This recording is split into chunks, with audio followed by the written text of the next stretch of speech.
Smart सिटीचे कामाचे फाटभुंयर फाटली 2-1 वर्सां पणजेकार धुल्लात.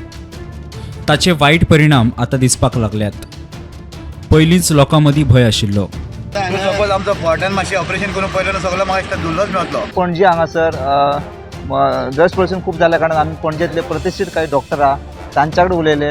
तांचें म्हणणें कितें आहा तुमी आतां आयका. So basically it has a lot of ill effects on the lungs, starting from a simple allergy concerns to breathing problems like an asthma or COPD, what we call chronic obstructive pulmonary disease, to a very serious concern problems like lung cancer also.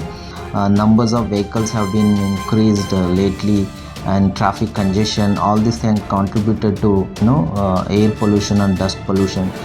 Initially when I started there was hardly any cases of wheezing and all. We used to say hardly 2-3 in a month, and now we see almost 8 to 10 in a day, so it is quite high. And the reason is of course the digging going on or lot of traffic. So main sufferers are in short everyone. खाज येता लोकांक आनी तांकां काम करपाक difficult जाता, दिसभर चोवचो पडटा, सो ताका लागून सेकेंडरी इन्फेक्शनां जाता दोळ्यान.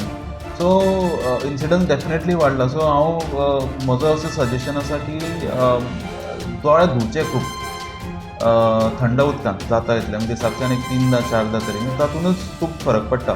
हे डस्ट पोल्यूशन जे आहा ते लाँग टर्मात मागीर जे कितें प्रॉब्लेम जातले लाँग टर्मात कळटा. ताका लागून लोकांनी आपल्या जिवाची काळजी घेवची, कारण पणजेंत मोठ्या प्रमाणात डस्ट पोल्यूशन सध्या जाल्लेलें आसा. कारण हांगा स्मार्ट सिटी कामां सगळे कडेन पणजेंत फूल सिटीन कामां चालू आसा.